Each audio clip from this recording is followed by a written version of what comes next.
మన ఇంట్లో అమ్మాయి ఇప్పుడు డిగ్రీలో జాయిన్ అయిందా? అయితే సంవత్సరానికి 30,000 చెప్పిన స్కాలర్‌షిప్ మిస్ అయ్యే ఛాన్స్ ఉంది. వెంటనే ఈ రీల్‌ని సేవ్ చేసుకోండి. అజిమ్ ప్రేమ్‌జీ ఫౌండేషన్ వారు అకాడమిక్ ఇయర్ 26-27కి స్కాలర్‌షిప్స్ అప్లికేషన్ తీసుకోవడం స్టార్ట్ చేశారు. ఇంపార్టెంట్ పాయింట్ ఏంటి అంటే ఇది మెరిట్ బేస్డ్ స్కాలర్‌షిప్ కాదు. ఇది గర్ల్స్ స్టూడెంట్స్‌కి హైయర్ ఎడ్యుకేషన్‌కి కంటిన్యూ చేయడానికి సపోర్ట్ చేసే ఒక ఫైనాన్షియల్ సపోర్ట్ ఇది. సెలెక్టెడ్ స్టూడెంట్స్‌కి సంవత్సరానికి 30,000 వరకు వచ్చే ఛాన్స్ ఉంది. అది కూడా మీ అండర్ గ్రాడ్యుయేట్ కోర్స్ మొత్తం కంప్లీట్ అయ్యే వరకు వస్తది.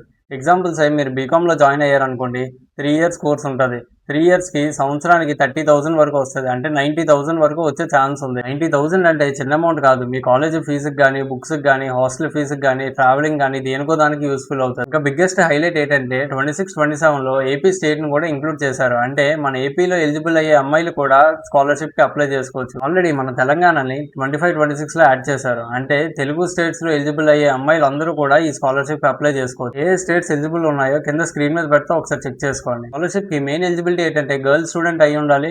వాళ్ళు 10th and 12th government schools నుంచే కంప్లీట్ చేసి ఉండాలి. అక్కడ నుంచి డిగ్రీ ఫస్ట్ ఇయర్లో అడ్మిషన్ తీసుకొని ఉండాలి. డిగ్రీ మీరు ప్రైవేట్ కాలేజ్లో కట్టినా పర్లేదు, కానీ అది రికగ్నైజ్డ్ ఇన్స్టిట్యూట్ అయ్యి ఉండాలి. ఇంకో ఇంపార్టెంట్ పాయింట్ ఏంటి అంటే ఈ స్కాలర్‌షిప్‌కి ఆగస్ట్ 10th నుంచి ఆగస్ట్ 31st వరకు మాత్రమే అప్లికేషన్స్ ఓపెన్లో ఉంటాయి. ఇంకా టైం ఉందిలే అని మీరు లైట్ తీసుకోకండి. 30,000 పర్ ఇయర్ అనేది చిన్న అమౌంట్ మాత్రం కాదు. ఎలిజిబుల్ అయ్యి మీరు అప్లై చేసుకోకపోతే మీ చేతిలారా ఒక మంచి వాల్యుబుల్ ఆపర్చునిటీని మిస్ చేసుకున్నట్టే. మీకు ఎలిజిబిలిటీ ఉందా, ఎలా అప్లై చేసుకోవాలి, ఏమేమి డాక్యుమెంట్స్ కావాలి అని తెలుసుకోవాలంటే గర్ల్ అని కమెంట్ చేయండి, మీకు లింక్ పంపిస్తాను. ఈ రీల్ని మన వాళ్ళందరికీ షేర్ చేయండి. ఎవరో ఒకరికి ఉపయోగపడుతుంది.